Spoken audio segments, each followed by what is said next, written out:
สถานีวิทยุกระจายเสียงแห่งประเทศไทยจังหวัดลำปาง FM 97 เมกะเฮิรตซ์ เสนอราย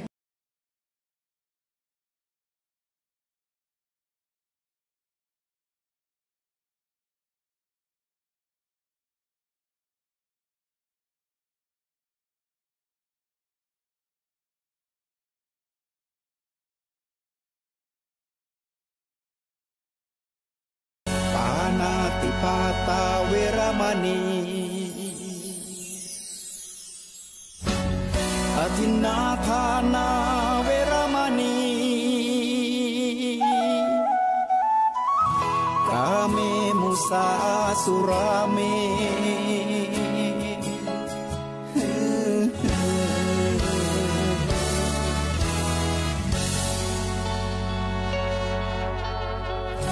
ศีลคือข้อห้ามธรรมคือข้อให้พุทธองค์ตรัสไว้ชี้ทางใจให้ภาคเพียรเบญจศีลเบญจธรรมท่องจำสมัยเราเป็นนักเรียนธรรมะไม่เคยแปลเปลี่ยนแต่เรายังจำได้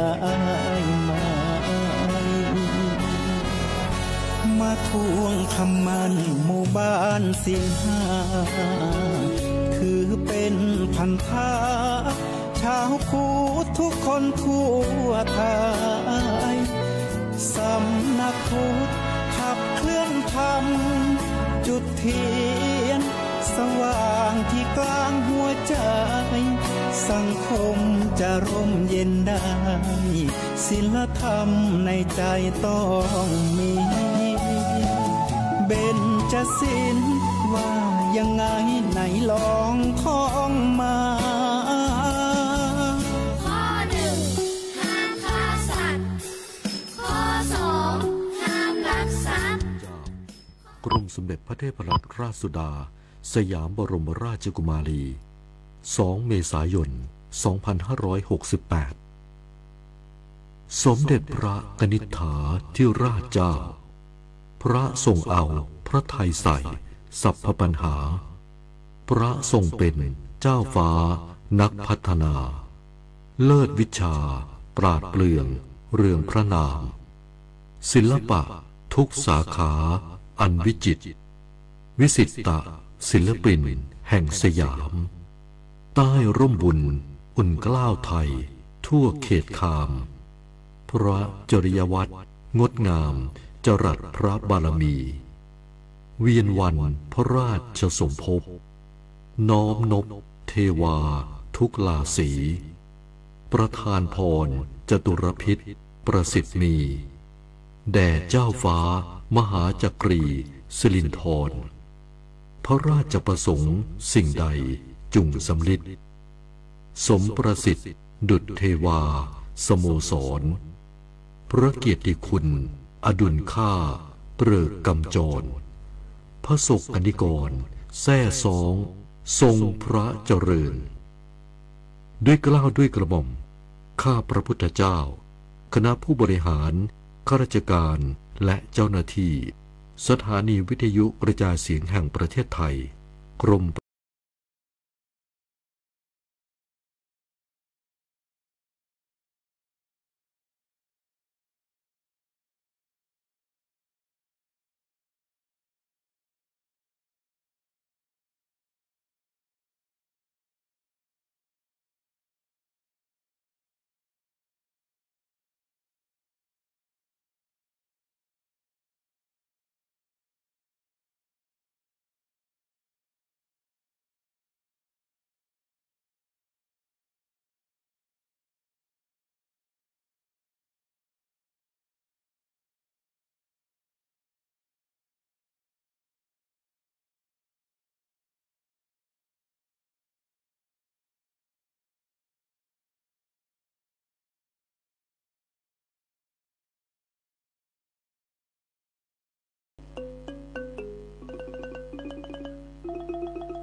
สถานีวิทยุกระจายเสียงแห่งประเทศไทยกรมประชาสัมพันธ์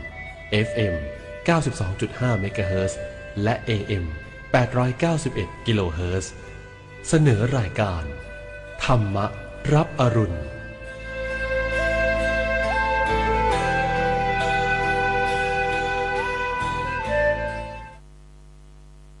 ยินดีต้อนรับสู่สถานีวิทยุกระจายเสียงแห่งประเทศไทยด้วยรายการธรรมรับอรุณในทุกวันพุธเป็นช่วงของใต้ร่มโพธิบทเรามาทำจิตให้เป็นสมาธิกันสัก5 นาที10 นาทีตั้งหวังสักครู่หนึ่งแล้วจึงค่อยไปฟังหัวข้อของการภาวนา4 ประเภทในวันนี้การภาวนา4 ประเภทเป็นยังไงเรามาเริ่มทำกันสักประเภทหนึ่งตอนนี้เลยนั่นคือให้เกิดสติเป็นการพัฒนาสติของเราเป็นสมาธิภาวนาประเภทหนึ่งเพื่อให้เรามีสติตั้งขึ้นแล้วก็จะไม่เกิดสมาธิเริ่มต้นด้วยการมาสังเกตลมหายใจตามฟังสังเกตลมหายใจลมหายใจที่หายใจเข้าหายใจออกเริ่มจากตรงไหนก็นี่แล้วอากาศภายนอกของเราเนี่ยมันไหลไปไหลมาอากาศเนี่ยเขาเรียกว่าลมจะเป็นลมพัดลมลมแอร์ลมร้อนลมเย็นลมเหนือลมใต้นี่คือลมทั้งนั้นมันจะเคลื่อนไปด้วยระบบกลไกของพัดลมหรือแอร์หรือระบบความกดอากาศเป็นลมเหนือลมใต้หรือระบบของอุณหภูมิเป็นลมร้อนลมเย็นก็แล้วแต่ลมเนี่ยมันไปได้พัดไปได้ทีนี้ถ้ามันเคลื่อนเข้าร่างกายของเราก็เรียกลมหายใจเข้าถ้าเคลื่อนออกจากร่างกายของเราผ่านทางจมูกนะผ่านทางจมูกก็เรียกว่าลมหายใจออกดูตรงนี้เวลาเรากำหนดดูลมเราไม่ต้องตามลมตามฟังทำยังไงให้ปิดริมฝีปากให้มิดอย่าให้อากาศผ่านเข้าออกทางริมฝีปากโดยที่ไม่ต้องกัดฟันให้ฟันเราห่างกันสักนิดหน่อยแล้วลิ้นเราก็ไม่ต้องเกร็งลิ้นเนี่ยให้นอนอยู่ที่แผ่นพื้นอย่าไปดันที่เพดานแล้วปลายลิ้นนี่ก็แตะที่หลังปุ่มเหงือกคือหลังฟันด้านบนหลวมๆไม่ต้องเกร็งแล้วสังเกตดูลมสังเกตดูลมที่ผ่านเข้าผ่านออกอยู่ในโพรงจมูกผ่านเข้าผ่านออกอยู่ในโพรงจมูกโดยไม่ต้องตามลมสังเกตดูลมหายใจที่เข้ามันสัมผัสบริเวณไหนนั่นคือมันตลอดตั้งแต่ปลายจมูกจนมาถึงโคนลิ้นนี่เลยตลอดช่องโพรงจมูกเนี่ยช่องทางเดินอากาศนี่เราไม่กัดฟันปิดริมฝีปากให้ลิ้นเรามาแตะอยู่ที่หลังปุ่มเหงือกนี่เรามาสนใจอยู่ทางเดินหายใจตรงนี้ที่มันอยู่ด้านหลังก็ไปจากปากของเราไปนี่สังเกตดูตลอดสายสังเกตอะไรดูมันนะเราสังเกตดูว่ามันเร็วหรือช้าแรงหรือค่อยถี่หรือห่างไม่ต้องบังคับยังไงมาก็อย่างนั้นไป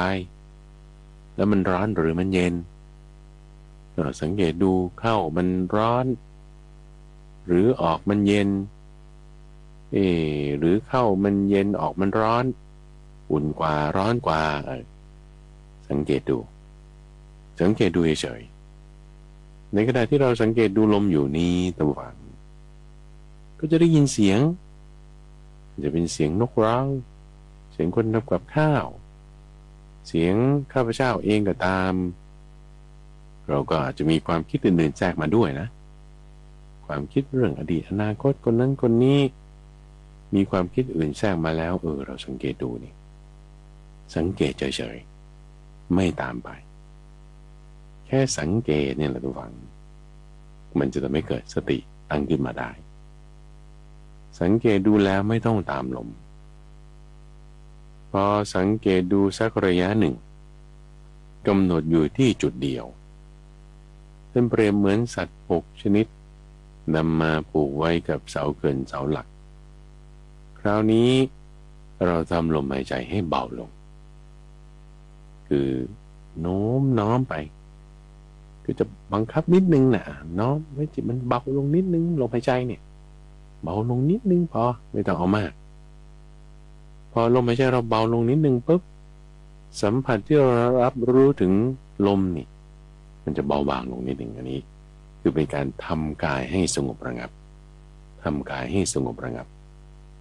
ทำกายให้ระงับแล้วจิตก็จะระงับลงตามไปด้วยหมายถึงไงหมายถึงจิตที่มาสนใจอยู่จุดสัมผัสของลมเนี่ยมันก็ต้องเล็กลงด้วยใช่ไหมล่ะมันก็ต้องระงับลงอ่ะเพราะว่าสัมผัสมันน้อยลงจิตก็ต้องจ่อเข้าไปอีกการจดจ่อลงไปตรงเนี้ยมันจะตรงข้ามกับการทำจิตให้กว้างขวางออกไปลักษณะการทำจิตให้กว้างขวางออกไปเช่นเราก็รับรู้ว่ามีเสียงอะไรบ้างแล้วมีความคิดอะไรบ้าง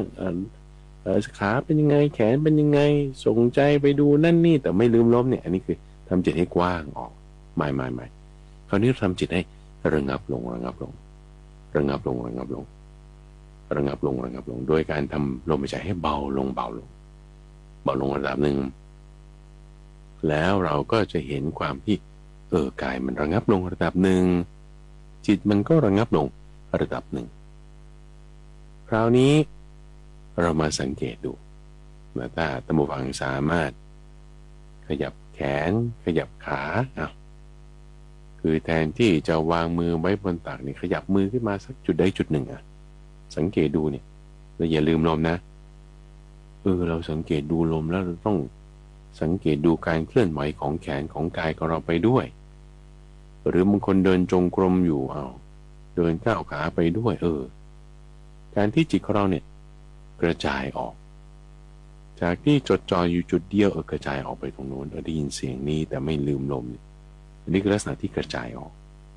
ให้เราฟังได้สังเกตดูนะว่าจิตเราเป็นอย่างนี้เกิดอันนี้ดับ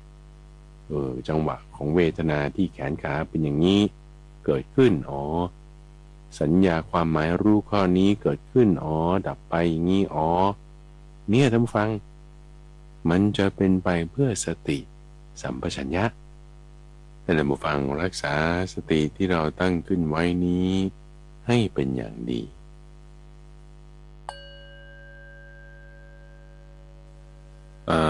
ล่ะท่านผู้ฟังหลังจากที่เราได้ทำจิตให้สงบกันมาสักครู่หนึ่ง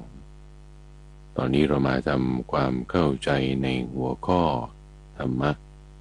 ในช่วงของใต้ร่มโพธิบททุกวันพุธในรายการธรรมรับอรุณทางสถานีวิทยุกระจายเสียงแห่งประเทศไทยในการทำความเข้าใจหัวข้อแม่บทธรรมนั้นจิตต้องเป็นสมาธิซะก่อนทำไมถึงเป็นอย่างนั้นวันนี้เราจะได้รู้กัน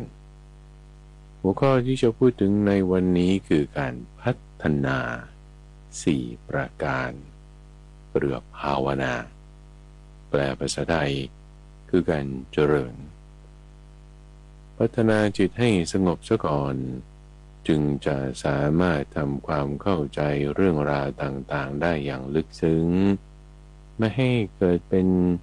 งูพิษที่จะเป็นอันตรายต่อความเข้าใจในธรรมะที่ลึกซึ้งยิ่งขึ้นไปจึงให้ท่านผู้ฟังได้ฝึกทำสมาธิสัก5 นาที10 นาทีเมื่อจิตเป็นสมาธิแล้วความเข้าใจในเรื่องราวต่างๆของเราก็จะมีความลึกซึ้งยิ่งขึ้นไปได้นั่นเองหัวข้อในช่วงใต้ร่มโพธิบทวันนี้พูดถึงการภาวนา4ประการอยู่2นัยยะพูดถึงการเจริญการพัฒนาการฝึกอบรมการทำให้ดีขึ้นที่มาจากคำว่าภาวนานั้นคือเจาะจงมาเรื่องของการภาวนาทั่วๆไปไล่มาตั้งแต่กายไล่มาตั้งแต่ศีลจนถึงนัยยะที่2เป็นเรื่องของสมาธิภาวนาคือมาเรื่องของจิตมาเรื่องของปัญญาเอานัยยะแรกที่เป็นกว้างๆซะก่อนก็หมู่นี้มาใน พระสูตรที่อยู่ในอังคุตรนิกายที่ว่าด้วยอนาคตภัย5ประการที่ยังไม่ได้เกิดขึ้นในสมัยที่พระพุทธเจ้าตรัสอยู่ตอนนั้นแต่จะเกิดขึ้นในสมัยต่อไปซึ่งก็เกิดขึ้นในสมัยปัจจุบันนี้แล้วโดยเกิดขึ้นจากการเพราะไม่ได้มีการพัฒนาภาวนาเจริญ4ประการนี้นั่นเองพอไม่ได้มีการพัฒนาเจริญทำให้มากภาวนาใน4อย่างที่จะพูดต่อไปนี้จึงทำให้พระธรรมและพระวินัยเลอะเลือนไปเพี้ยนไปถึงอาการอันแปลกไปเข้าใจสิ่งต่างๆผิดพลาดไปเริ่มมาตั้งแต่หลังจากพระพุทธเจ้าปรินิพพานไปแล้วก็เริ่มเพี้ยนมาทีละนิดทีละน้อยอะไรคือการเจริญ4ประเภทนั้นหัวข้อท่านให้ไว้คือเจริญกายหมายถึงกายภาวนาเจริญศีลหมายถึงศีลภาวนาเจริญจิตหมายถึงจิตตภาวนาและเจริญปัญญาหมายถึงปัญญาภาวนาซึ่งอันนี้ก็มาตรงกับชื่อของมูลนิธิปัญญาภาวนาพอดีตะวังข้าพเจ้าเลือกใช้ชื่อนี้ในการจัดตั้งมูลนิธิเพราะว่าเอาคำนี้เป็นที่สุดของการภาวนาแบบต่างๆไม่ว่าจะเป็นสมาธิภาวนากายภาวนาเป็นต้นจนมีปัญญาภาวนาเป็นที่สุดก็ตรงนี้เราไล่เรียงกันไปทีละข้อทีละอย่างผู้ฟังถ้าไม่เจริญ4อย่างนี้แล้วจะมีโทษมากมายเลยโทษ5ประการเดี๋ยวจะค่อยมาสรุปถึงว่าถ้าไม่ทำแล้วมันจะมีโทษยังไงถ้าทำแล้วจะทำยังไงเดี๋ยวจะพูดตรงนี้ก่อนพูดถึงกายภาวนาคือมาจากคำว่าภาวนานี้เลยแปลเป็นภาษาไทยก็แปลว่าเจริญเขาบอกว่าถ้าไม่เจริญกายไม่เจริญศีลไม่เจริญจิตไม่เจริญปัญญาเจริญคือมาจากคำว่าภาวนาหมายถึงการพัฒนาแล้วพัฒนากายพัฒนายังไงต้องไปยกเวทต้องออกกำลังต้องกินอาหารดีๆโอ้นั่นมันเรื่องทางกายแบบทางฟิสิกอลนั่นคือหมอก็มาดูแลก็จึงเรียกฟิสิเชียนแต่กายในทางคำสอนของพระพุทธเจ้านั้น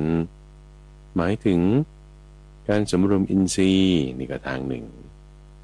ยังรวมถึงศีลที่เป็นไปเพื่อสมาธิอย่างอื่นๆไม่ว่าจะเป็นการรู้ประมาณในการบริโภคแต่แม้มันจะไม่เหมือนกันกับเวลาที่เราเช่นคุณต้องกินคอลลาเจนนะคุณต้องกินโปรตีนเท่านี้นะคาร์โบไฮเดรตเท่านี้นะไขมันเท่านี้วิตามินนั่นนี่อันนี้คือดูแลทางกายแบบหมอดูแลนะโภชนาการดูแลแต่การพิจารณาแล้วจึงบริโภคนี่คือให้พิจารณาไม่ใช่เพื่อเล่นเพื่อมัวเมาเพื่อประดับเพื่อตกแต่งไม่ใช่แต่รับประทานพอดีระงับเวทนาเก่าไม่ให้เวทนาใหม่เกิดขึ้นรักษากายนี้ให้เหมาะแก่การที่จะประพฤติพรหมจรรย์นี่พัฒนากายพัฒนาแบบนี้ถ้ากินเพื่อเล่นเพื่อสวยงามเพื่อประดับตกแต่งนั้นไม่ใช่แล้วอย่าพัฒนากายไปทางนั้นแต่ถ้าเพื่อที่จะระงับเวทนาใหม่เพื่อที่จะป้องกันเวทนาเก่าพิจารณาแบบนี้ถึงจะถูกมันต่างกันนิดเดียวท่านผู้ฟังมันมองคนละมุมนิดเดียวเช่นคุณทาครีมศีลก็บอกอยู่แล้วนะก็จะบอกว่าไม่ประดับประดาตกแต่งร่างกายด้วยของหอมเครื่องประเทืองผิวอันเป็นฐานะแห่งการแต่งตัวเอางี้ทาครีมกันแดดได้ไหมเอาแล้วถ้าผิวแตกนี่ใช้ครีมทาได้ไหมนั่นสิเนาะคือถ้าทาเพื่อว่าที่จะประดับตกแต่งให้เกิดความสวยงาม หอมฟุ้งนั่นนี่นั่นไม่ได้นะไม่ได้คิดอย่างนี้ไม่ถูกไม่เป็นการพัฒนากายไม่เป็นการเจริญกายไม่เป็นกายภาวนาแต่ถ้าทาด้วยพิจารณาว่านี่มันระงับเวทนาเก่าป้องกันเวทนาใหม่ไม่ให้ริมฝีปากแตกเป็นแผลป้องกันสิ่งนั้นสิ่งนี้จะติดเชื้อต่อไปอย่างนั้นทาได้ลักษณะอย่างนั้นคือเป็นศีลไงเป็นการรักษากายด้วยเรื่องของศีลทาได้ทำกิริยาเดียวกันแต่ทำไมผลส่วนความไม่ร้อนใจเป็นเหตุให้เกิดอะไรมันก็เกิดปีติสุขขึ้นมาเกิดเป็นความสงบขึ้นมาเป็นสมาธิขึ้นมาความไม่ร้อนใจจากที่ผลก็กลายเป็นเหตุสมาธิจากที่เป็นผลของความไม่ร้อนใจปีติสุขศีลเหล่านั้นเป็นเหตุของอะไรเป็นเหตุของปัญญาเป็นผลปัญญาเป็นผลแล้วถ้าปัญญาตั้งขึ้นเป็นเหตุมันก็กลายเป็นให้เกิดผลคือการปล่อยวางเป็นไปตามลำดับทีนี้ถ้าเราจะมองว่าศีลเป็นเหตุฉันต้องฝืนทำนั่นนี่เนี่ยไม่เราคิดไม่ถูกคิดอย่างนั้นแล้วเราจะเหนื่อยแต่ให้มองถึงผลที่เราจะได้รับจากเหตุที่เราสร้างคือศีลนี้คือมองถึงการข้างหน้าพูดง่ายๆดูฟังอย่างคนที่ยังขี้เกียจอยู่นอนตื่นสายไม่ออกกำลังกายรู้ว่าสิ่งนี้ควรทำแต่ไม่ยอมทำมีนิสัยที่มันแบบไม่ดีนะขี้เกียจอย่างเงี้ยกินจุกจิบอย่างเงี้ยไม่ใช่ว่าเขาไม่พยายามจะแก้ไขเปลี่ยนแปลงนะทุกวันคือบางคนก็ลองมาแล้วหลายวิธีการมันก็ดีอยู่พักนึงแล้วก็กลับเป็นเหมือนเก่าน้ำหนักก็เพิ่มคือเก่าหรือศีลดีอยู่บางเวลาแต่พอทำหายไปไม่ได้ถูกบังคับนั่นนี่กลับเป็นเหมือนเก่าอย่างนี้ไม่ใช่ว่าเขาไม่ใช่ไม่พยายามทำแต่พยายามแล้วแต่ว่ามันไม่ไปเพราะว่ามันติดว่ามองตรงนี้นั่นเองแต่ถ้ามองว่าข้อนี้เป็นเหตุให้เกิดผลอะไรที่มันยิ่งใหญ่ขึ้นไปเช่นคนที่เขาไม่อ่านหนังสือแต่เขามาเล่นโซเชียลเนี่ยเพราะเขาไม่เห็นว่าผลอันที่มันจะตามมาแล้วมันจะดีจากการที่ฉันจะไม่เล่นโซเชียลฉันจะมาเพลิดเพลินกับ YouTube Facebook แต่ว่าฉันควรจะมาอ่านหนังสือควรจะมาทำสิ่งที่ควรทำเพราะเขาไม่ได้เห็นภาพใหญ่ต่อไปว่าการที่เรามาทำสิ่งที่ถูกถึงเวลาจะต้องทำในสิ่งที่ควรทำก็ทำเนี่ยมันจะได้ผลอะไรตามต่อมาให้เล็งเห็นถึงสามัญญผลที่มันจะเกิดขึ้นจากการที่เรามีศีลเช่นในที่นี้คือจะทำให้จิตเรามีความสงบระงับจะทำให้เรามีความจำดีจะทำให้เรามีปัญญาจะทำให้เรามีความเข้าใจสิ่งต่างๆได้อย่างลึกซึ้งหรือเราจะมองว่าให้ศีลเป็นผลก็ได้ท่านผู้ฟังเพราะว่าถ้าเรารักษาศีลจะรักษาเราศีลจะรักษาเราจากคำคารหาต่างๆอันนี้สองของศีลเนี่ยท่านผู้ฟังที่พระพุทธเจ้าพูดตรัสไว้5ประการคนอื่นก็จะยกย่องชื่อเสียงก็จะกระจายกระจายไป1ละ2จะไม่ครั่นคร้ามจะไม่ถูกมาเขาต่อว่าเนี่ยแล้วคุณใช้เวลาไปทำอะไรทำไมคุณทำอย่างนี้มันถูกต่อว่าภายหลังเนี่ยไม่ต้องกังวลเลยเพราะฉะนั้นมีศีลนี่เป็นอานิสงส์ผลของเจ้าตัวศีลมองที่ผลตรงนี้แทนที่จะมองว่าเป็นความลำบากเป็นเหตุไม่มองว่าศีลคือผลหรือ3จะทำให้เกิดความไม่ร้อนใจเวลาเข้าไปสู่บริษัทไหนที่ไหนใครก็จะว่าอะไรยังไงเราไม่ได้ละจะได้รับการยกย่องละ1ใช่ไหม2จะไม่ครั่นคร้ามเวลาใครจะมาต่อว่าอะไรยังไงและ3ในที่นี้คือจะไม่ร้อนใจซึ่งหมายความว่าบางทีไม่มีใครต่อว่าอะไรเราไม่ได้ไปหาใครแต่บางทีมันเกิดความร้อนใจขึ้นมาเองใช่ไหมเพราะฉะนั้นคือไม่มีศีลแต่ถ้ามีศีลปึ้งเนี่ยมันจะมีความไม่ร้อนใจเกิดขึ้นในภายในใครจะด่าว่ายังไงไม่ว่ายังไงไม่ได้ชมเรายังไงเราไม่ต้องร้อนใจไม่ใช่ว่าปฏิบัติศีลแล้วต้องให้เขายกย่องก็ไม่ยกย่องก็ไม่เป็นไรเราสบายใจจะเป็นอย่างนี้คือความไม่ร้อนใจอย่างที่4ท่านพูดถึงว่าความที่จะไปสู่สุคติโลกสวรรค์ท ากับไม่ได้อะไรเลยเช่นจิตก็ยังไม่สงบยังไม่ได้เห็นความเป็นจริงจังอะไรเลยยังไงไม่มีทางไปตกนรกจะไปสู่สุคติโลกสวรรค์แต่อย่างถัดมาเนี่ยก็เป็นใบเพื่อโภคทรัพย์ได้เพราะคนที่มีศีลมีระเบียบวินัยมีรูทีนที่เหมาะสมทำสิ่งอะไรที่ดีงามแล้วมันประกอบกับเรื่องของกายภาวนามันจะทำให้เป็นใบเพื่อโภคทรัพย์ได้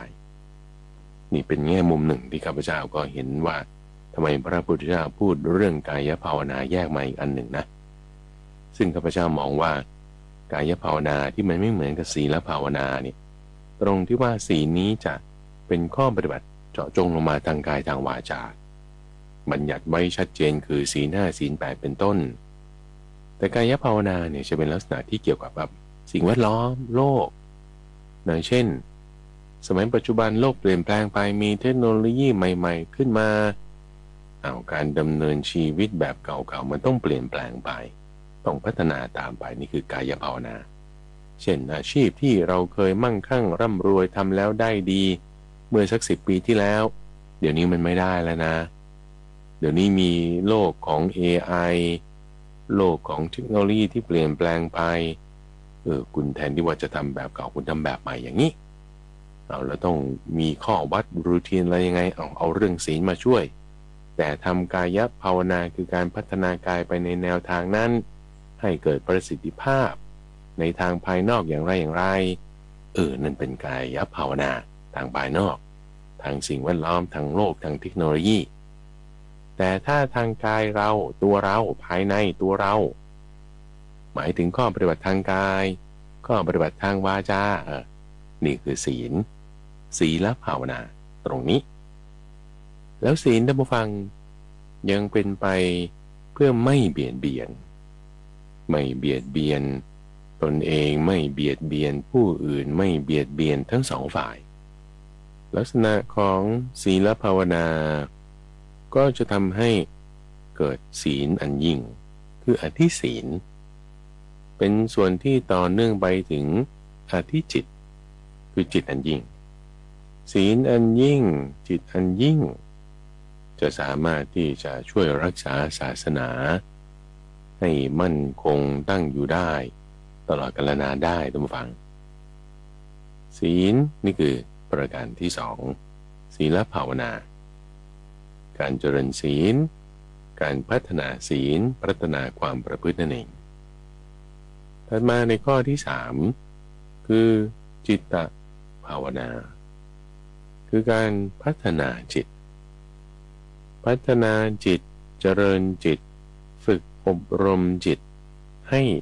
ดีขึ้นมั่นคงเข้มแข็งตั้งมั่นในที่นี้ถ้าจะแจกแจงออกกองของอธิจิตหรือจิตตภาวนาท่านผู้ฟังท่านก็จะพูดถึงสัมมาวายามะสัมมาสติและสัมมาสมาธิเพราะฉะนั้นมันก็รวมเรื่องสติมาอยู่ในส่วนของจิตตภาวนานี้ด้วยงั้นก็จิตต้องมีสมาธิมีความมั่นคงจิตต้องมีที่ตั้งคือมีสติแล้วนอกจากนี้สมาธิส่วนอื่นๆท่านผู้ฟังเช่นพรหมวิหาร4นี่ต้องอยู่ตรงนี้แน่นอนเมตตากรุณามุทิตาอุเบกขาแล้วก็ถ้ารวมถึงเรื่องความเพียรแล้วก็ต้องมีความขยันหมั่นเพียรอดทนเข้มแข็งพลังจิตนั่นเองจิตตภาวนาของคนเรามันจะพัฒนาความอดทนพัฒนาจิตให้มีความเพียรให้มีสติให้มีสมาธิได้พัฒนาได้ระวังพัฒนาได้คนเราเปลี่ยนแปลงได้เพราะฉะนั้นเรื่องจิตใจเนี่ยมันอยู่ตรงนี้แหละว่าคนเราเนี่ยเปลี่ยนแปลงได้นะจากที่ขี้เกียจขี้คร้านกลายเป็นคนขยันได้เอาความขี้เกียจขี้คร้านออกไปจากที่แบบเผลอเลอหลงลืมสติเพลินไปตามสิ่งต่างๆไม่เพลินละเรามีเป้าหมายที่ตั้งมั่นไว้มีความเพียรที่เหมาะสมเกิดมีสติระลึกถึงสิ่งที่เราควรท ไม่ไประลึกถึงสิ่งที่เราไม่ควรทำนั่นก็เป็นสัมมาสติจิตระงับลงเป็นอารมณ์เดียวนั่นก็เป็นสัมมาสมาธิหรือเราอดทนแผ่เมตตาไปให้คนนั้นคนนี้นั่นก็เป็นสมาธิเป็นพลังจิตอันหนึ่งแต่มีเมตตาแล้วก็ต้องพูดรวมถึงกรุณามุทิตาและอุเบกขาด้วยจิตใจมีความเป็นพระพัฒสอนผ่องใสสุขสงบเยือกเย็นเบิกบานสดชื่นพูดทั้งหมดมาเนี่ยมันมีคู่ตรงข้ามอยู่นะตัวงถ้ามีความกังวลใจมีแต่เรื่องสงสัยนั่นนี่จิตใจขุ่นมัวเศร้าหมองง่วงซึมวุ่นวายฟุ้งซ่านคิดอาฆาตพยาบาทอันนี้แสดงว่าจิตยังไม่พัฒนาเอาพัฒนาได้สิพัฒนาได้จิตพัฒนาได้ก็เอาไอ้พวกนี้ออกไปแล้วทำยังไงตั้งสติขึ้นสิเพราะเวลาที่เราตรึกคิดนึกไปในเรื่องไหนจิตเราจะน้อมไปทางนั้นจิตเราน้อมไปทางไหนสิ่งนั้นก็จะมีพลังในที่นี้ถ้าเราไปคิดเรื่องกังวลใจนั่นนี่ทำไมเราควบคุมจิตไม่ได้ทำไมโลกเป็นอย่างนี้นาน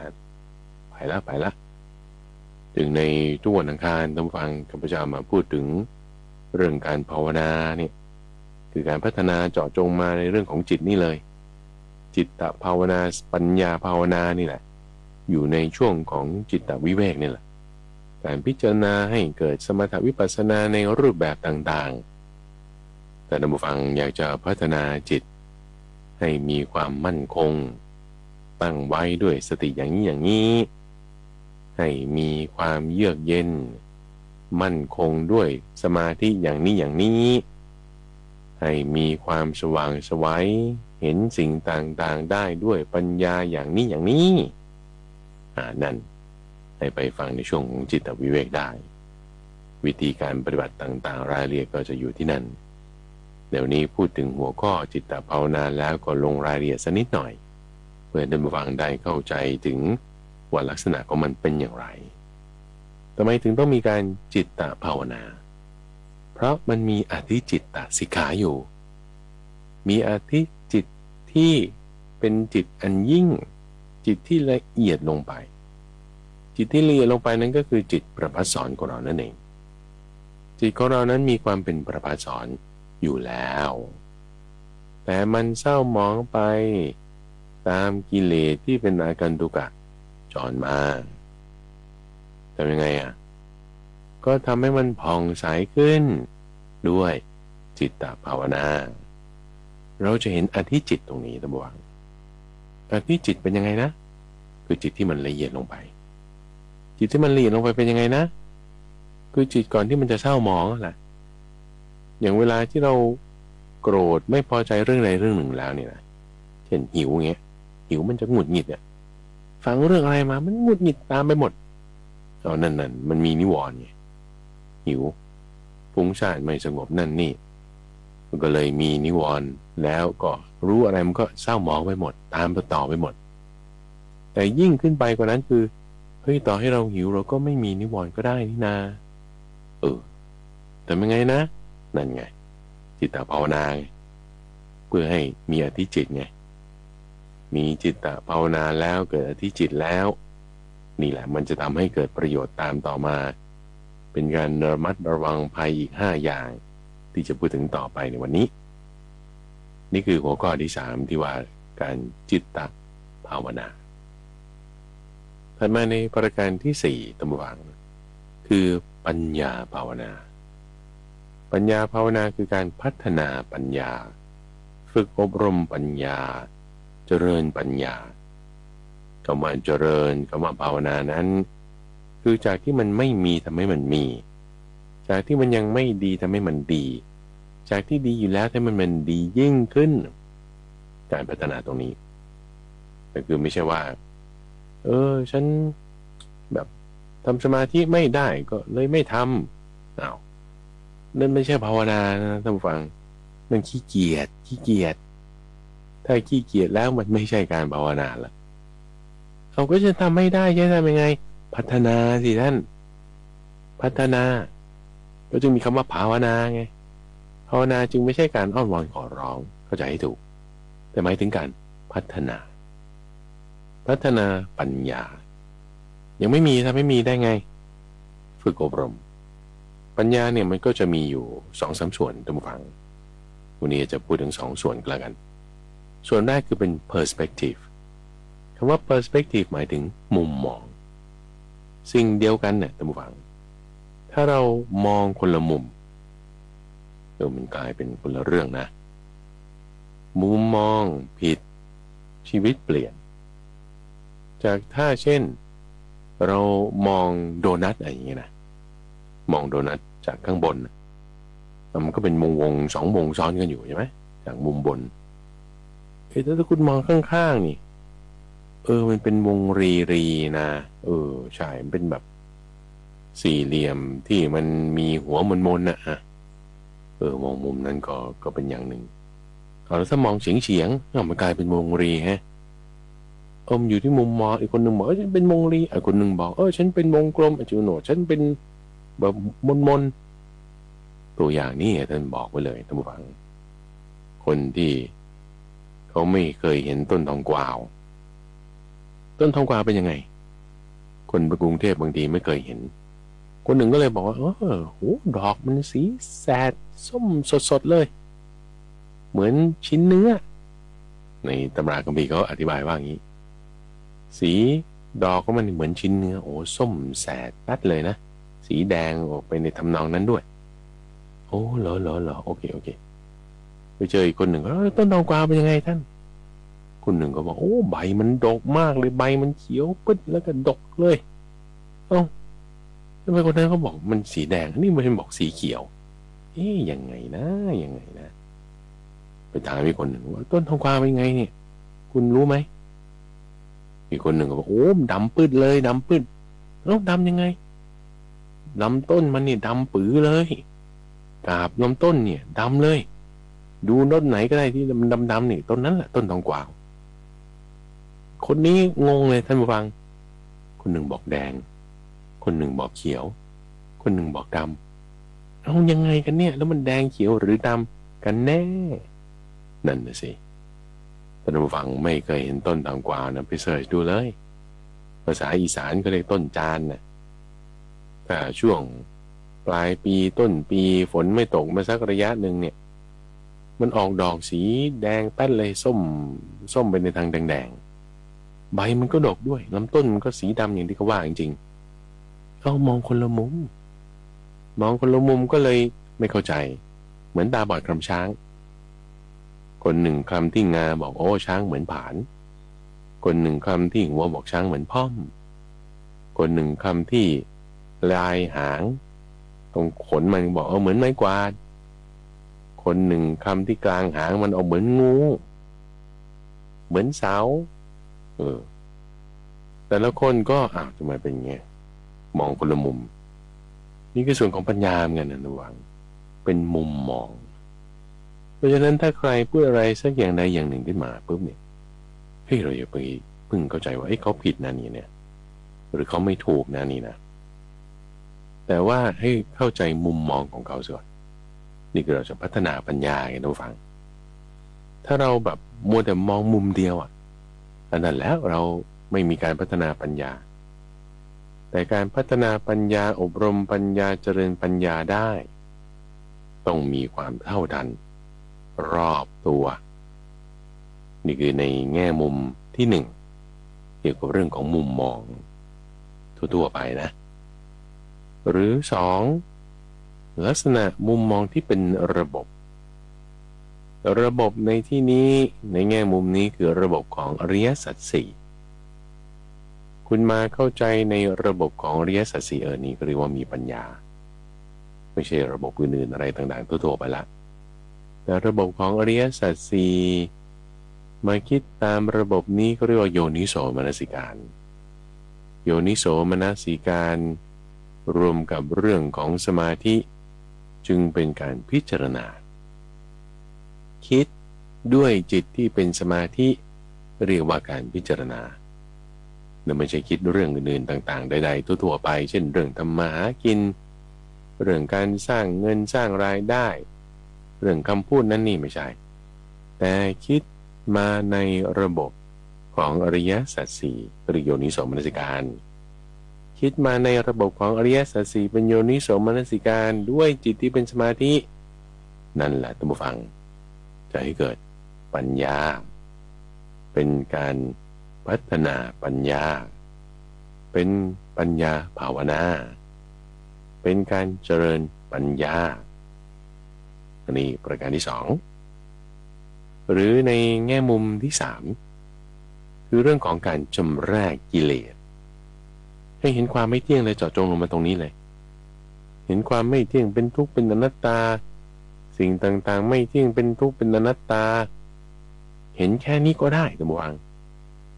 ไม่ต้องไปเอาเรื่องแบบการเงินการธนาคารแง่มุมต้องเข้าใจคนนั้นจากมุมมอง HR จากมุมมองของนักขายจากมุมมองเดี๋ยวพูดอะไรเนี่ยหรือมุมมองของอริยสัจสี่อะไรแล้วคำศัพท์อะไรก็เยอะอีกก็บอกฟังธรรมะยากจะไปยากอะไรท่านผู้ฟังเราไม่ได้เอาปริญญาเอกสัก 3-4 ใบให้หน่อยเราไม่ต้องพูดถึงปริญญาตรีอะไรเลยเอาแค่ว่าคุณเห็นความไม่เที่ยงก็มีปัญญาได้นั่นแหละเห็นความไม่เที่ยงนี่กับปัญญาในนัยยะที่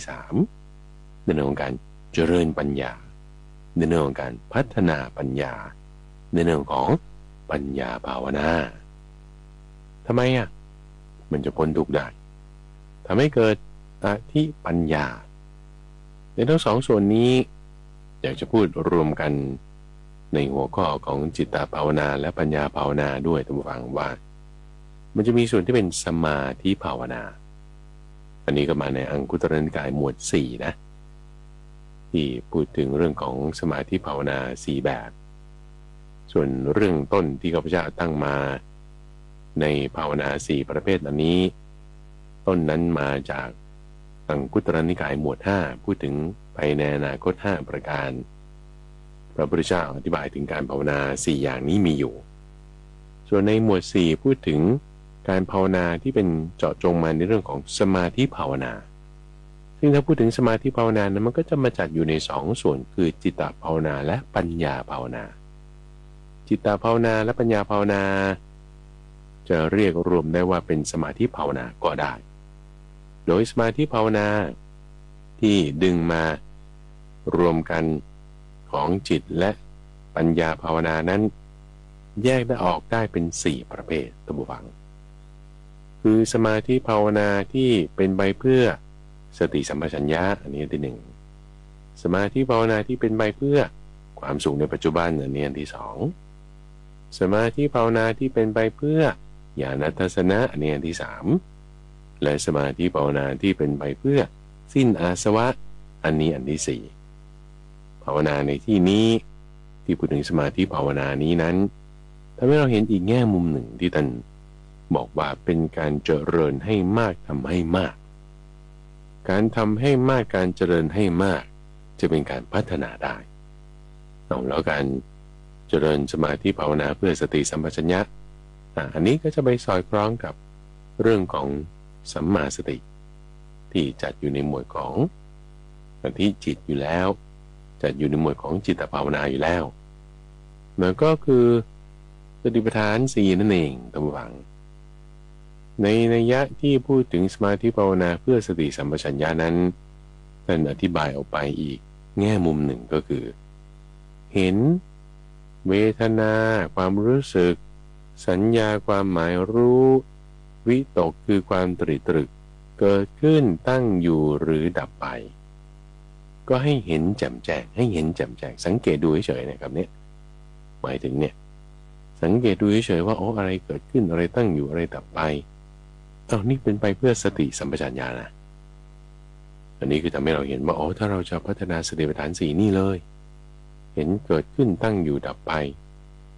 เห็นนี่คือสังเกตดูเฉยๆนะยังไม่ต้องเข้าใจแค่สังเกตดูเฉยๆเข้าใจเนี่ยก็จะเป็นลักษณะของปัญญาจะอยู่ในสมาธิภาวนาเพื่อสิ้นอาสวะ แต่ถ้าสตินี่คือแค่สังเกตเฉยๆส่วนที่สมาธิภาวนาเพื่อให้เกิดความสุขในปัจจุบันก็คือพูดถึงฌานทั้ง4ก็คือสัมมาสมาธินั่นเองฌาน1ฌาน2ฌาน3ฌาน4เพราะนั้น2ข้อนี้ก็จะจัดอยู่ในส่วนของจิตตภาวนาจัดอยู่ในส่วนของสัมมาสติและสัมมาสมาธิส่วนสมาธิภาวนาข้อที่3ที่เป็นไปเพื่อญาณทัศนะคือให้เห็นแสงสว่างสมาธิภาวนาข้อที่4ที่เป็นไปเพื่อการสิ้นอาสวะคือให้มีความเข้าใจถึงความเกิดขึ้นตั้งอยู่และดับไปของขันธ์ทั้ง5ซึ่งทั้ง2ส่วนนี้คือส่วนที่อยู่ใน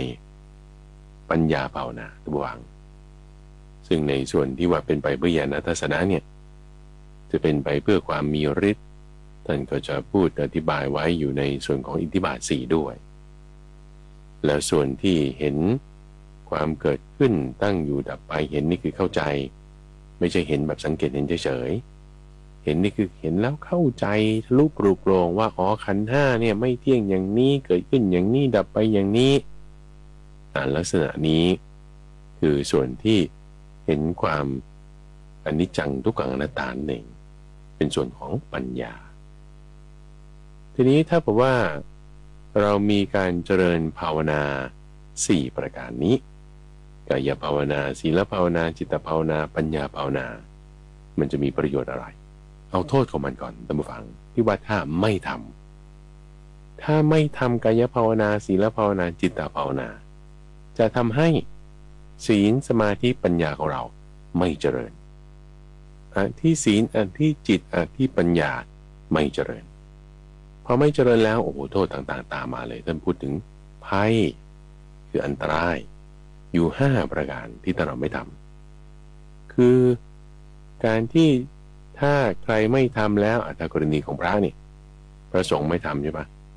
บวชให้คนอื่นต่อไปรุ่นต่อไปเขาก็ไม่ทำพอเขาไม่ทำแล้วเป็นไงพระธรรมเลอะเลือนพระวินัยเลอะเลือนพอพระธรรมเลอะเลือนพระวินัยเลอะเลือน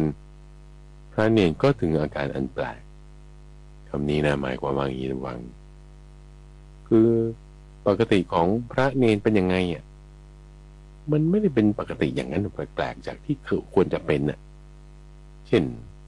พระไม่ควรกินข้าวเย็นนะใช่ไหมบริโภคอาหารล่วงไปแล้วแต่ทำไมกลุ่มนี้กินข้าวเย็นก็แปลกดีนะแต่พระก็ไม่แต่งหน้าทาปากใส่วิกหรือไปเที่ยวเทคเที่ยวผับนะแต่ทำไมพระเนรกลุ่มนี้แต่งหน้าทาปากกลางคืนไปเที่ยวเทคเที่ยวผับนะก็แปลกดีนะ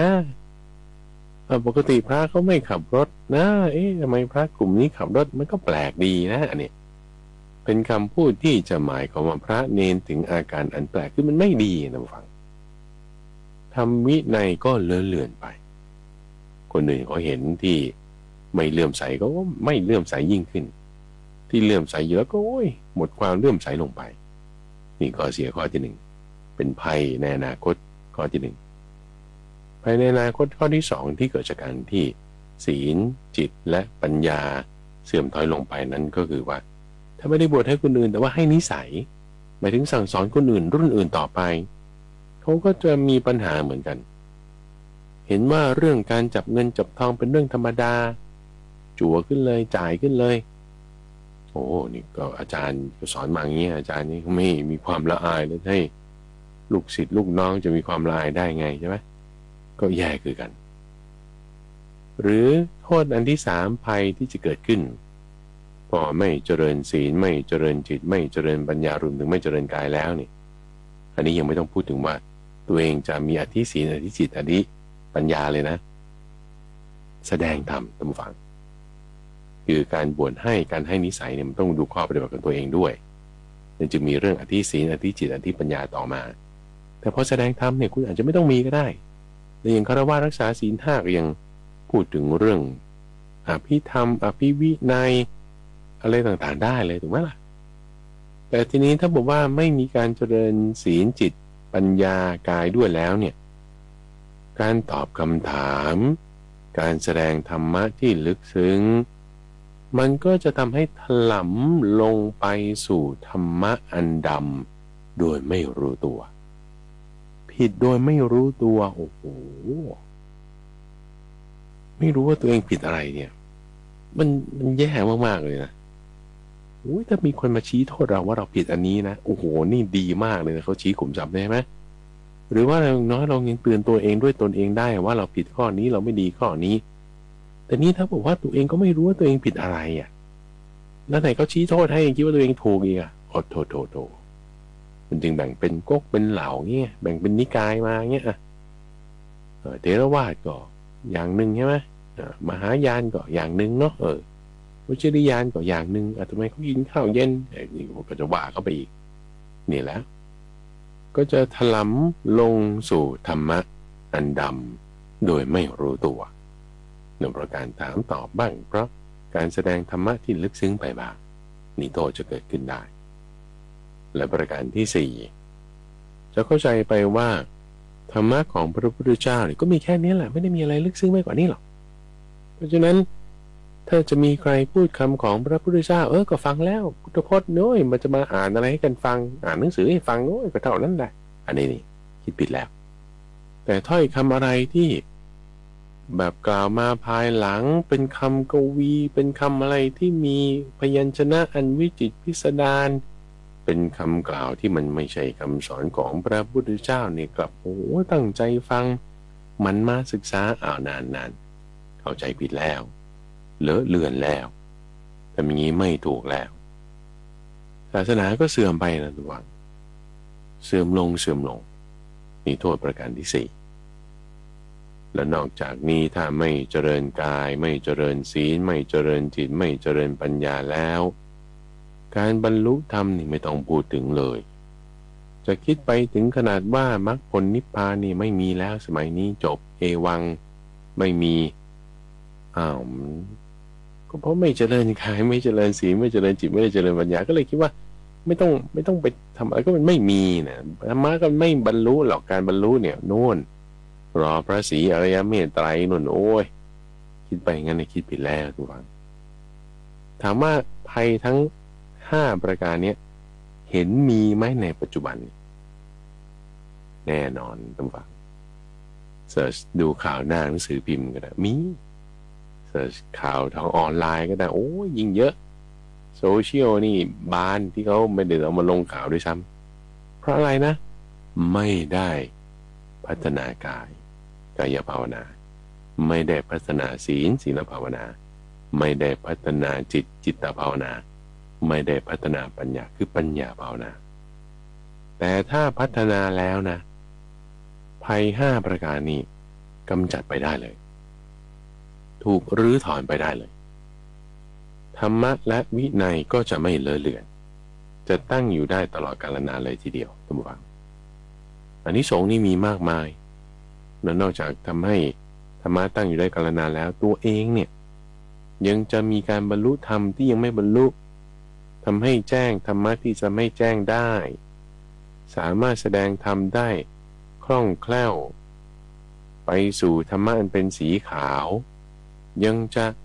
เป็นประโยชน์แก่คนอื่นๆรุ่นหลังๆต่อไปด้วยท่านผู้ฟังมีประโยชน์มากการภาวนา4ประเภทนี้เพราะฉะนั้นในวันนี้จึงพูดถึงหัวข้อการภาวนา4ประการนัยยะที่1มีกายภาวนาศีลภาวนาจิตภาวนาและปัญญาภาวนาเรายังได้กล่าวถึงสมาธิภาวนาอีกนัยยะหนึ่งคือสมาธิภาวนาเพื่อสติเพื่อความอยู่เป็นสุขเพื่อญาณทัศนะและเพื่อการสิ้นอาสวะมาประกอบให้ท่านผู้ฟังฟังกันด้วยในช่วงของใต้ร่มโพธิบทนั้นจะมาพบกับท่านผู้ฟังเป็นประจำตั้งแต่เวลา 5:00 ถึง 6:00 น.ทั้งสถานีวิทยุกระจายเสียงแห่งประเทศไทยท่านผู้ฟังสามารถติดตามรับฟังได้ในระบบพอดแคสต์ในเครื่องเล่นที่มีแอปพลิเคชัน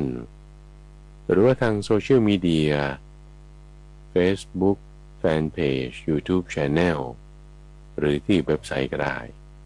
ที่ปัญญา .org PANYA .org รายการนี้นำเสนอโดยมูลนิธิปัญญาภาวนาดำเนินรายการโดยข้าพเจ้าพระมหาไพบูลย์อาภีปุณโญแล้วพบกันใหม่ในวันพรุ่งนี้เจริญพร